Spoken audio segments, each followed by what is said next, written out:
Yo, what is up guys? It's Pedro here. In today's video, I'll be going over some free agents from the Cowboys and the San Francisco 49ers that the Washington Commanders could go after this free agency, especially after bringing in Adam Peters as a general manager and Dan Quinn as the head coach. If you guys are new, make sure to subscribe, hit that like button, and that notification bell as well so you never miss a video. Alright, so like I said, a lot of players that are free agents this offseason from the Cowboys and San Francisco 49ers could become Commanders players, or at least could be on the radar of GM Adam Peters, because a lot of times when, teams hire, let's say, a general manager or a head coach, those guys like to bring in guys that they're familiar with, whether that be other coaches they're familiar with, players, or scouts. And we're already starting to see that a little bit with Dan Quinn, bring in some familiar faces on the defensive side of the ball. Not all of them, but some of them are familiar faces. And that can be a good thing and a bad thing. We saw it with Rivera. He often, brought in a lot of, assistant coaches that he worked with in the past. Basically everyone except for a couple like Chris Harris and Jack Del Rio worked with him in the past. And then player-wise, he would bring in a lot of like journeyman guys like David Mayo, who I think played in Carolina, as well as the New York Giants, and guys like that, where they weren't key players for Rivera in Carolina. And whenever there was big name players, besides maybe Curtis Samuel, he didn't want to, sign any of them, which is unfortunate. But the Cowboys were, they've been a good team for a while, not in terms of, winning the playoffs, but at least getting there, which is better than what we've done in the last 20 years. They've been getting the playoffs. They've been getting 10, 11 win seasons. And the 49ers have been very good for the last, 5-ish years under Adam Peters and, John Lynch and Kyle Shanahan. So getting some players from there, I think, is a solid, option. I really do. And I think they will bring in some guys from both those teams. Will they bring everyone? No, but they're going to bring in some guys. Just like last year when we hired Eric Bieniemy as our offensive coordinator, he brought in a couple guys from Kansas City. It wasn't a ton, but he brought in Andrew Wiley, which is still here and wasn't great. Brought in Marcus Kemp, Byron Pringle. So he brought in his own guys. And I suspect that Cliff might even do that, and I can make a separate video on that. Dan Quinn's going to do that with, Joe Witt, because he's their defensive coordinator. And then also, Adam Peters is going to do that. So let's go over some free agents that they could go after. So defensive side of the ball for the Cowboys, Stephon Gilmore is a free agent.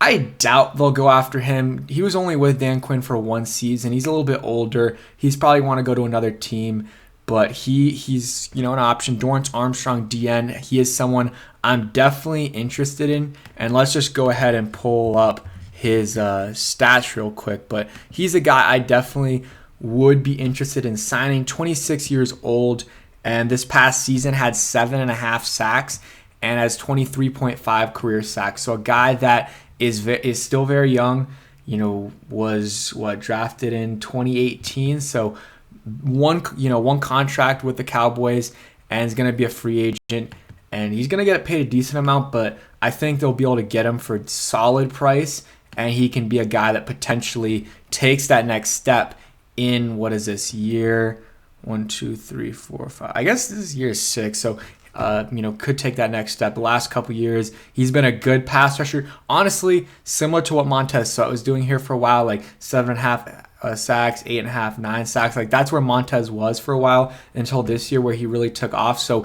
maybe we can get that out of Dorrance Armstrong, and it would be a decent amount of money because he is relatively young. It's a premium position, and his production has been good, but I would be down to pay it, and he knows Dan Quinn and Joe Witt's system, so that for me would be a good signing. Let's go over some other Cowboys ones. Jordan Lewis and Jaron Kearse are two, secondary options if you just want a plug and play guy that knows the system and is going to be better than someone like St. Juice. I wouldn't mind that. Dante Fowler, I don't really want him at this point. And then Jonathan Hankins and Neville Gallimore, we don't need another D tackle, so we're fine there unless we trade Jonathan Allen. So out of that list, I really am interested in Dorrance Armstrong the most, and then maybe one of these two, either Kearse or Jordan Lewis, but probably Jordan Lewis. He's solid for the Dallas Cowboys. And, they have some other free agents as well on the offensive side of the ball, which, Dan Quinn didn't coach that side of the ball, but he's still familiar with them. You got Tyron Smith, who's old, Tyler Biadasz, let's see, Rico Dowdle, and Chuma Edoga. So not a ton of big names on offense. You got Tony Pollard as well, but yeah, offensive side, not too interested in a lot of those guys, but defensively, wouldn't mind them, signing a guy or two. 49ers. Chase Young, familiar face. It's not happening, but who knows? Tayshaun Gibson, John Feliciano, offensive lineman. He's a little bit of a journeyman, but had a solid season for the 49ers. I believe he started for them.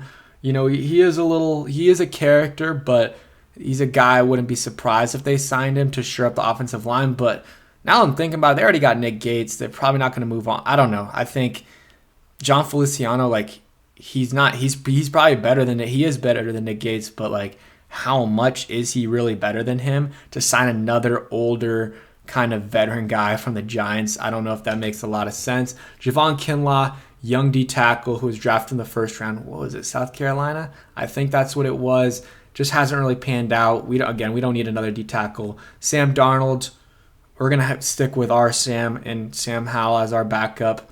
That's what I'm assuming, at least, if we draft a quarterback. So Sam Howell will be the backup. We don't need a Sam Darnold type, even though he could be a solid backup. And then Clelin Ferrell and Randy Gregory, I wouldn't mind taking a shot on Clelin Ferrell, who has been in the league for a while, was drafted with the 4th overall pick in, was that 2020? It was 2019, 2020, I think. That's what it was. I'm not completely sure. But, he's been pretty mid. I mean, every year it's like three-ish sacks. So he was drafted 4th overall for a reason, but he might just be a role player at this point. But they liked him, and that's a guy that maybe you bring in as a rotational guy, maybe comes in and has a chance to start for you. That's what I would pitch it as to him, and maybe you can get him for, I think he's a guy you can get for relatively cheap, and he's okay, a 1-year deal. If he absolutely goes off, well then great. You have a guy that can be your pass rusher for the next few years, and you can either pay him or he walks and you get a 3rd-round comp pick. And if it doesn't work out well, you paid $1.5 million or whatever it is for him. It'll probably be a little bit more, but it's not going to be a ton. So that is one that I think really makes sense. And then Randy Gregory, I don't know if that completely makes sense. I mean, obviously he has a bunch of issues off the field, at least, some drama in the past with him. He's been okay. I mean, last year wasn't great for him, 3.5 sacks, 2022 sacks, 6 sacks. So I don't know. He's been off and on the field. 2016 played a little bit and then was out for 2017, out for 2019. So I would probably stay away from Randy Gregory. I don't really think it makes a lot of sense. He's probably going to want to play on a contender anyways.